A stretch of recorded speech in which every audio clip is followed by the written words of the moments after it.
Hello worldies and welcome back to my naughty little channel. Today I'm going to be doing a video on a topic that was suggested by one of my viewers. So I'm going to read this comment off right here. This is from @Deek5295. So this is replying to a comment that I left on my most recent video, The Psychology of Becoming Influential. And I pinned a comment that I wrote myself right there where I just said, hey, what should I talk about next? And I had a few people comment, and one of them says, I say the difference between just being pretty and an all-star woman. Beauty, brains, and personality. And I won't read the rest of the comment because they gave another suggestion in that same comment as well. But this person is basically talking about being like a well-rounded triple threat type of woman. And I don't mean triple threat in the sense of how, like if you're talking about like a performer, you might say, oh, they can dance and sing and act. But we mean just for the generalized pretty privileged conversation.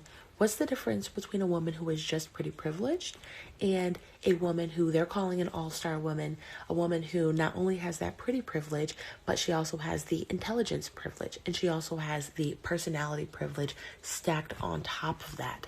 And I actually think this is a super strong concept, so that's why I wanted to talk about it today. This seems to be somebody who really wants to kind of understand the difference between how are you just a, high-ranking looks person versus being like a high-value woman all around. So what actually makes a woman high value? Is it looks? Is it intelligence? Or is it her presence? I want to talk about this as, us understanding that pretty is simply a trait versus being this well-rounded woman or this all-star woman. That's more so a fully integrated identity. So the thing is, pretty is something that you have, right? Pretty is something that is on you. Sometimes I talk about, and you may have heard me say this before on my channel, but sometimes it is not on you, sometimes it's in you. And that is kind of what this concept is. So I'm very happy for it, this comment. Thank you for commenting. And I want to dive deeper into this. A lot of people can see that there are so many women out here who are visually appealing. So many of us are so beautiful. But the thing is, some women are unforgettable. And that's because just having beauty will get you attention versus having this fully integrated identity will keep that attention. So the thing is, if you are a pretty privileged woman, you are going to have, in general, an aesthetic advantage. You're going to have this visual impact where you're going to receive a lot of external validation, and you definitely have the power of the first impression. You have the power of, before you even open your mouth, people see you and they're going to cast the halo effect onto you. They're going to assume a lot of positive things about you. On the flip side, if these are people who are haters, you don't actually have to say anything to them to make them start disliking you or make them start feeling envious of you, because what they're envious of in this sense is just your looks. And this right here definitely relies on an upkeep of appearance. And the thing is that it's not that being pretty is a shallow thing. Over here, we talk about the importance of maintaining pretty privilege and increasing your pretty privilege. So I would never discount it. It's not a shallow thing. It's not a vain thing to be pretty or to focus on being pretty. It's just incomplete as a full identity system. So when you compare solely having the aesthetic advantage of being a pretty woman to the advantages that you will have in society as this all-star woman, she is going to combine not just her beauty, which is how she is presenting herself to the world, not just her intelligence, which is this inner things she has about how she thinks, but that she can also share to other people. She can also seduce people with her mind. But she's also combining that with her presence. And that is how she carries herself. Not just how she presents, but how she carries. You see, a woman who only has pretty privilege, she could be the type of woman who may photograph well, but please don't ever let her open her mouth, because there's nothing good coming out, and she can literally sink herself down further, social status wise, due to the things that she says, because she's not thinking about how she carries herself socially and even emotionally. But the key upgrade here is the all-star woman. She doesn't compete in any one category. She integrates them all. The thing is, with being pretty privileged, your pretty is going to get you approached, but it may not necessarily get you chosen. And this is a channel where we talk about decentering men. So I'm not talking about just decentering them in the sense of dating. And when I'm talking about being chosen, I'm not just strictly saying in the eyes of the male gaze, like being chosen by a man. Although this applies to that as well. But there are so many other ways that you can be chosen or not chosen, depending on only having pretty privilege. So you can be chosen or not chosen to be in a friendship with somebody. You can be chosen or not chosen for an opportunity. You can be chosen or not chosen to experience some sort of investment into you. And that is the thing where being pretty may get somebody to approach you, but if you are not well-rounded, if you are not also intelligent, if you only care about how you present yourself, but you're not investing into your mindset, you're not investing into how you carry yourself, then that is going to be the thing that has you missing out on opportunities. It will be a lot harder to find allies because, having an ally is a very powerful thing along your social climbing journey, and having multiple allies in powerful places. But the thing is, they could partner up with anybody. And if all you have is pretty as a part of your package, you will be passed over.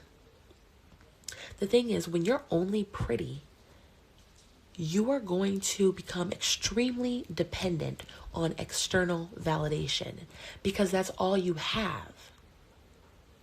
I talked in my last video about the psychology of becoming influential, where I was talking about how some women, we struggle when we say we want to level up. So we're saying that, okay, we want to, in front of everybody, basically become the it girl, but then we're not comfortable with what comes with that. What comes with that often times will be being imitated. And one of the easiest ways for somebody to try to imitate you is in your beauty. You wear red lip, she wears red lip. You go blonde, she goes blonde. You wear pink, she wears pink. You wear heels, she wears heels. You get a tattoo right there, she gets a tattoo right there. Things like that, she's doing her makeup just like you. She's getting her nails done just like you. She's copying your wardrobe. She's copying your hairstyles. That is a social climbing tactic that some women will use, and women who do that, oftentimes, they're just looking for a shortcut. I mean, over here, you're never going to get a medal for, beating your chest and talking about how hard you have it and, how much you struggle. I'm a big believer in there is an advantage to being resilient. And as somebody, I think of myself as a very resilient person. However, I don't think that my value is just in, I had it so hard and I struggled so bad. There are other ways that you can get your value. And I will never shame the next woman over for saying, no, I'm going to learn from the mistakes of others. I'm going to look at the best and the worst on the red carpet, or I'm going to look at who's getting torn apart in the media for this look or that look. I'm going to look and see. I have no issue with that, right? But the thing is, when you are the full package, you feel a lot less intimidated by somebody copying your aesthetics because you know that your thinking and your intelligence, that's a private thing. Nobody can copy your intelligence. I mean, maybe they can copy the skills you learn, but they cannot copy the way that you think. Oftentimes, because whether it's social media or it's just brief interactions or somebody only seeing you in a certain setting, even if they attempt to copy your presence, they don't know how you carry yourself socially in every single room. They don't know how you carry yourself emotionally in every single situation and setting. So they can't copy all of these things about you. They can copy some, but they can't copy others. And when you know that all you have is the pretty privilege, you are going to be so much more concerned with people copying you, and you're going to be so much more concerned with maintaining external validation because you don't have other ways to be validated. You can't be validated strictly based off of your intelligence. You can't be validated strictly based off of how you carry yourself. And you don't have those things that are harder to copy and harder to imitate. You only have the easiest thing to copy. Oh, all you have to do is look at your pictures and then dress like you. Oh, all I have to do is look at your hairstyle and then I can basically gain your pretty privilege by copying everything about you. Okay, if that's all you have, yeah, it's going to definitely feel like somebody's copying everything about you, and you're going to consistently need to be externally validated that you are the most unique and that you are the prettiest because that's all you have. You can't be you can't win in any other spot. And when you only have that one thing, you're going to be a lot more competition minded because it's harder for you to internally validate yourself. And you're subconsciously aware that external validation is kind of flimsy. It's flimsy, it is wavering, and when it comes to attention as a resource, you know that that's something where it is a little bit more of competition sometimes. People can like multiple things, but their eyes can only be on one thing at a time. And when you know that that's all you have, you're going to be fighting to keep the eyes on you, fighting to keep the validation flowing towards you and you only. I feel like pretty can be like a silent type of killer. Maybe I shouldn't say that word. Pretty can be a silent unaliver or a silent ingredient where people are going to project onto it. You don't have to say anything for people to perceive your beauty and project either positivity or negativity onto it. You don't really have to do much but show up and exist that way. And of course, maintain that beauty. Beauty can be socially rewarded without depth being required.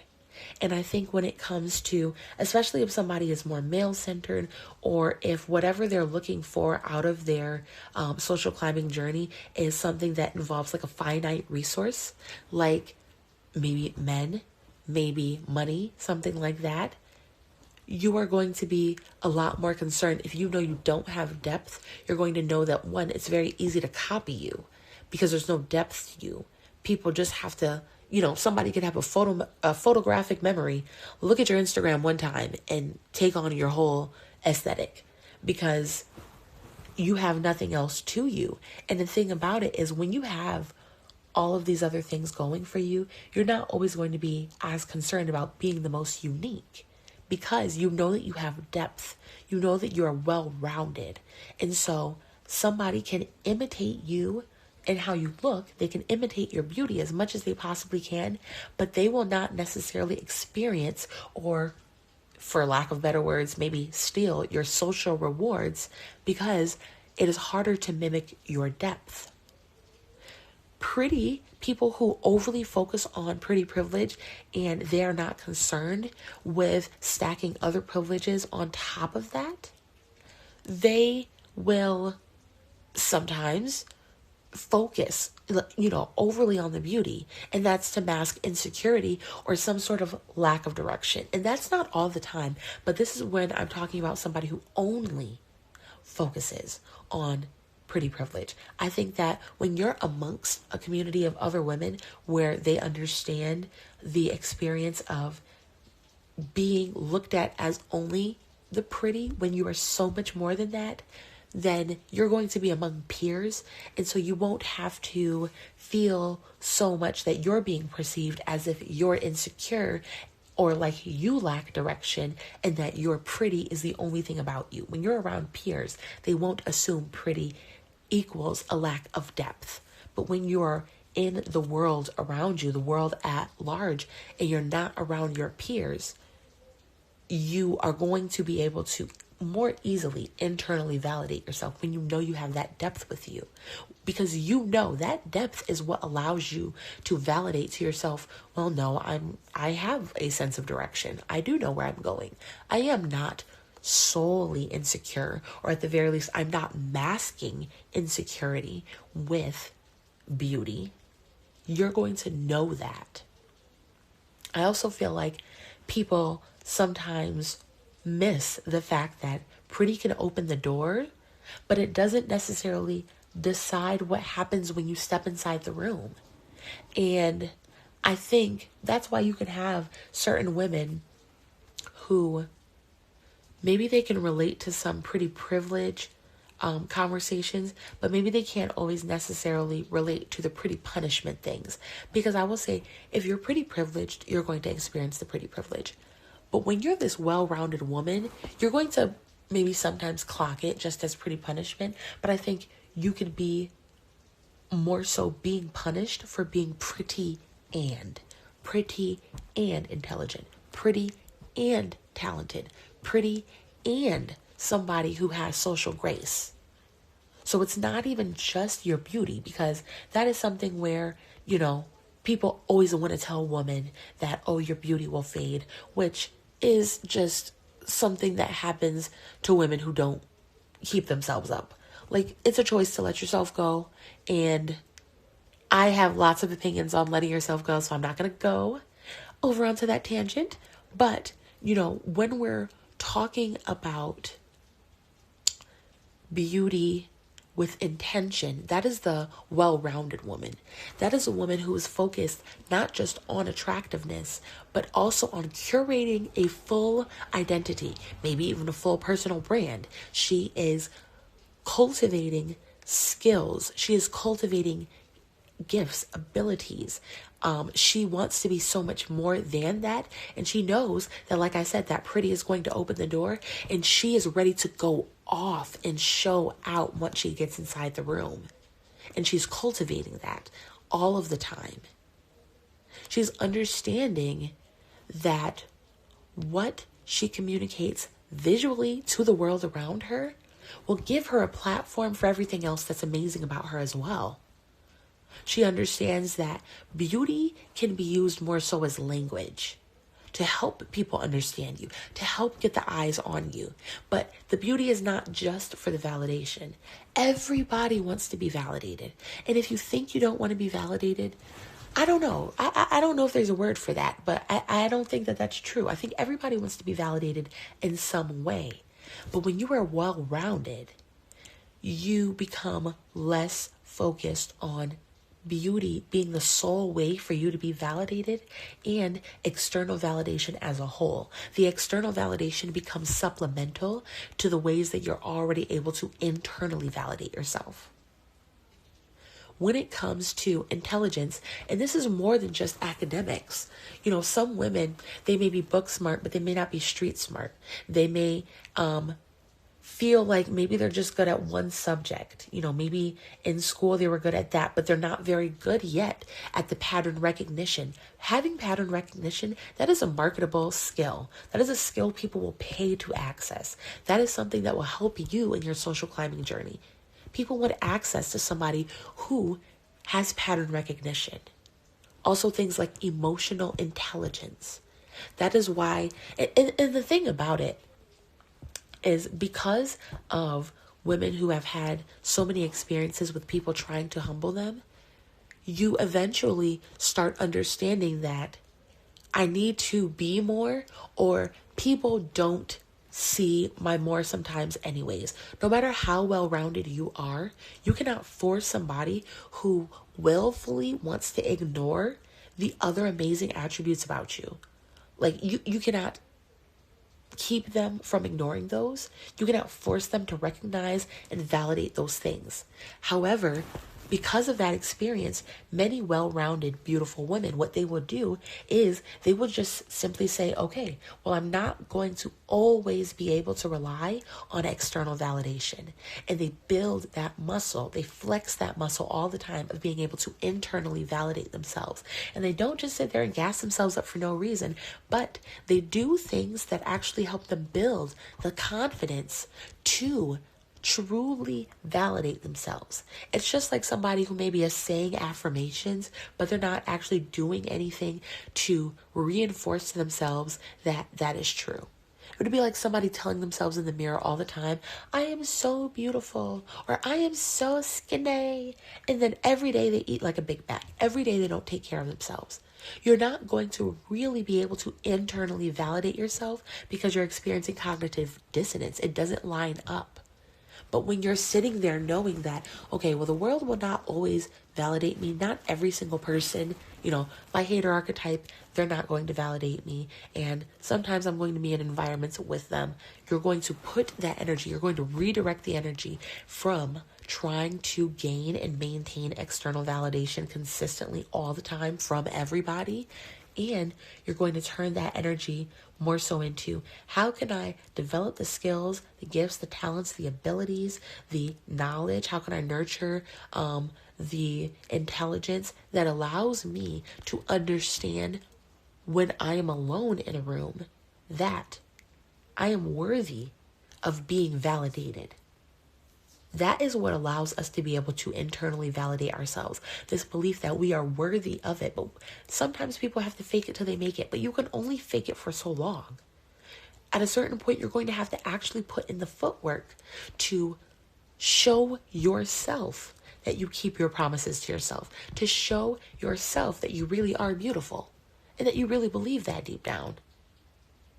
Another part of the intelligence that a well-rounded woman may have is social awareness, being able to read a room. And that does kind of play into emotional intelligence and pattern recognition, but all of these things are kind of separate skills that all work together.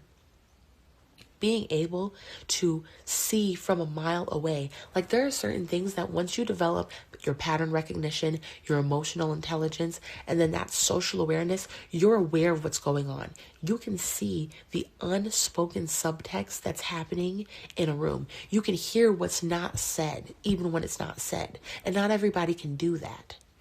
That is what allows you to even keep yourself safe when it comes to threat detection, when you're able to be socially aware. You're able to be aware of, oh, wow, that person actually is envious. Oh, wow, that person is actually my hater archetype. I am meeting this new person and I have to observe them. Let me see. Oh, wait, I know my pattern recognition is kicking in. Now I know that the next step in this type of situation always is this. Every time I deal with a person like XYZ and then this happens, the next thing is always this. You're able to get yourself out of situations quicker when you need to. And I feel like another thing, when I was talking before about how, some women, they have trouble with how they carry themselves socially and emotionally, it will benefit you and make you a more well-rounded woman to develop the type of intelligence that's required for self-reflection instead of just reacting all the time. Because a lot of people, when it comes to, sometimes we have to think, I've spoken about this before, that many times as women, we are taught that people don't know what they're doing. We're taught that things are a miscommunication. We're taught that, if we just explain ourselves more, or maybe they didn't mean it like that, 9 times out of 10, people meant it exactly how they meant it. And I feel like this has to do with you developing the pattern recognition, you developing the social awareness and the emotional intelligence to know what is really, truly a misunderstanding. You won't have to sit there and try to convince yourself that, oh, maybe it was a misunderstanding. You will be able to clearly understand that this was likely a misunderstanding. And so it will benefit me to get curious here. And you will be able to see that pattern recognition and say, Well, this is likely to not be a misunderstanding. This is likely to simply just be shade.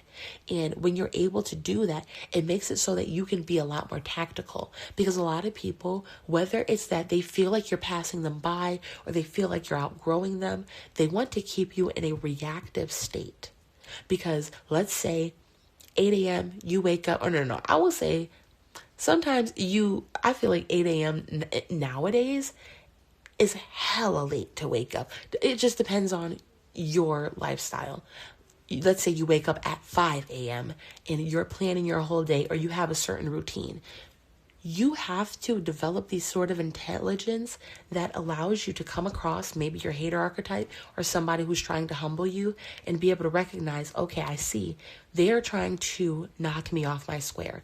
They're trying to distract me, and they're trying to do that by trying to provoke me. They want to provoke a reaction, because then my attention that was supposed to go into meal prepping, my attention that was supposed to be going into my workout, my attention that was supposed to be going into socializing or into learning the skill, that attention is going to be shifted over to reacting and being confused and being really highly engaged with them and ruminating over a situation or a conversation and trying to figure things out and trying to get down to the bottom of it, instead of simply just self-reflecting. Like, wow, okay, I see here that this is maybe triggering me, or maybe this is bothering me, or okay, maybe I'm aware that I have put myself in a situation.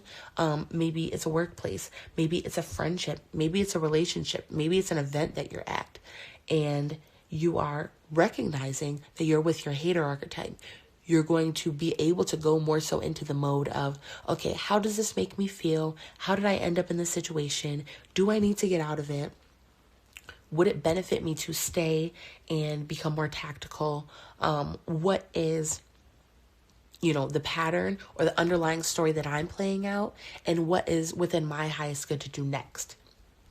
It makes it so that you can be more sure of your actions and the choices that you make, as opposed to purely being reactive, where when you're coming from like a regulated state and you're able to self-reflect, you are able to consider all of the options and all of the possibilities and truly choose the best one for you. Versus when somebody is trying to keep you reactive, what they're trying to do is basically like give you a multiple choice. If you take a test, sometimes you're going to have like an open-ended question where you just have lines and lines and lines, and you could just write endlessly. Versus when you're in a reactive state, it's multiple choice. It's basically, okay, now you cannot think straight. Now you cannot regulate yourself. Now you cannot be self-reflective. And so this person who was trying to provoke a reaction out of you, they're basically narrowing your available options down, or the available options that you can see down to, maybe getting really angry, maybe participating in some sort of toxicity. Whatever that is, they're trying to keep you in a state where you're not able to focus on the important thing. That's why I always say eyes on the prize, because when your eyes are on the prize, you are not going to be reactive. You can experience an emotion like anger, and you can get back to the mission. You can say, okay, I'm angry. How can this anger work for me? What can I learn from this anger? How can I use this anger to help me? Versus, how is this anger going to destroy something that I'm working for? Another thing that well-rounded women have is presence. And this is one of the biggest differentiators. This is when somebody is unforgettable, or people say she has this je ne sais quoi, or there's just something about her. They she's otherworldly, or, she just has this aura, and they, people start, getting very flowery in the way that they're describing you, and, they can't just quite put their finger on it. They just know that everybody stands at attention when you're around. Everybody feels very deeply impacted by you. And this is the part that a lot of women miss on their level up journey, honestly. Presence is how you feel when you enter a space. That is how you feel to others. That presence is you can walk into a room and maybe calm it down, or maybe hype it up, or maybe make people stand a little bit more at attention, or maybe make people a little bit more self-conscious. Whatever this is, it is this sort of calm authority. And oftentimes that's coming from the intelligence that I just talked about, that ability to regulate yourself, your ability to regulate your own emotions and really choose your decisions from a limitless space of, okay, my goal is to social climb. I can make any choice right now. What choice am I going to make? As opposed to being reactive. The only choices that I see in front of me are maybe toxic choices, bad choices. This looks like not over-explaining yourself, not chasing approval. A lot of people can instantly feel when you're no longer chasing approval. And depending on what their motives were, it can make them break out in a sweat. It can make them feel some type of way. This can look like the ability to sit in silence without shrinking. There are a lot of people who will sit there and just endlessly just talk to fill a silence and not even be thinking about what it is they're filling the silence with. I feel like when it comes to presence, that is when your energy doesn't change just because the room is evaluating you. Because the well-rounded woman and the woman who is solely just pretty privilege, both of them have the hypervisibility. But with the woman who has the pretty privilege but lacks presence, her energy will change depending on how the room is perceiving her, or simply just knowing that the eyes are on her. I feel like pretty is something that is received versus intelligence is something that is respected, and presence is something that is felt. Being the all-star woman or the well-rounded woman, she's somebody who has all three operating at once. There are a lot of people who will have this very narrow-minded way of looking at leveling up, and they will say, nope, if you want to level up or if you want to win, you have to be pretty. Only pretty girls can win. If you want to be leveled up, only smart girls. If you want to be leveled up, only funny girls. Versus what I'm trying to help you all to understand is that none of those win alone. What wins is cohesion. It's all of these three things being blended together and coming out. That's why I was starting the video talking about having an integrated identity. Now, I do want to talk about the things that make a woman not an all-star or not a well-rounded woman. These would be things, and this is not to insult, but this is just me trying to provide some clarity in case you're wondering about this. So you can even kind of run down your, a mental checklist and kind of see, well, how am I doing? One thing would be, you can't be well-rounded if there's an inconsistency between your image and your behavior. So this looks like whether or not you keep your promises to yourself. If you say that you're going to do this, that, and the third, it's because you've already decided that this is what I want. You've already identified what result you want. Then you said you were going to do this. Maybe you told other people you were going to do this, but then it doesn't line up. The image that you are trying to portray does not line up with the behavior that you actually engage in. This can also look like over-explaining your identity. That takes away from your presence because you don't need to overly explain certain things. The people who are socially aware, the people who are emotionally intelligent, they're going to know what happened. And the thing is, we have to understand that people can have a skill and choose to use it for evil. They can choose to use it for bad. There can be somebody who has the social awareness to know that they just said something that's like a humbling tactic to you. But it doesn't require you overly explaining, who you are, why that hurt you, why you felt like that was not okay and everything. It doesn't always require that because they know that they're aware. They know that they just triggered you. They know that they just, weaponized an insecurity against you. They know that they just said something shady. It's not that they're, not emotionally intelligent. It's that they're trying to use the intelligence in a way that maybe the well-rounded woman would not use her intelligence because she feels that it doesn't serve her, or, that is not the type of way that she's trying to social climb. Some people, I will say, especially when they're not the well-rounded woman, the way that they're trying to social climb is by pulling other people down. Instead of them getting better, they'd rather everybody else become more average, more mediocre, to meet them where they are at more so.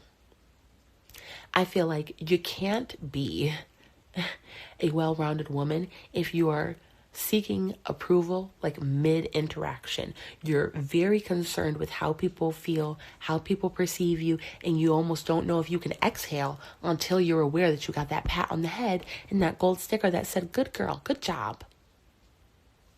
I feel like you can't be well-rounded if you lack your own internal direction. Every time a new trend goes out, there's a new thing that everybody's boycotting. There's a new thing that everybody's talking about. There's a new thing, this, that, and the third. It's very hard to be a well-rounded woman if you lack the ability to stay focused on whatever your mission is while you're taking in everything else. Oh, that's what everybody is doing? Oh, well, that doesn't fit with my internally derived direction. So I can simply be aware that that's what's going on, but that doesn't mean I'm going to participate. I feel like the last point that I kind of want to make to wrap this all up is that you cannot be the type of woman who is well-rounded if you rely on only one trait to carry your self-worth. That would be like, for example, the unambiguous dark-skinned monoracial Black women community and their overly obsessed behavior when it comes to cosmetic enhancements, specifically like lace front wigs and, certain silkier textured weaves and stuff like that. It's because the hair, for many of them, that is the one trait that is carrying their self-worth. And so to them, they don't care if they're going into debt in order to spend money that they don't really have just to attain that one thing. Even if it's a bad financial decision, that's the one trait that's carrying their self-worth. So they're going to not employ their intelligence, their financial intelligence, their financial literacy, because they're more so focused on that one trait. They're very narrow-minded. So what do you think about this, worldies? Let me know in the comments down below. Until next time, worldies, eyes on the prize.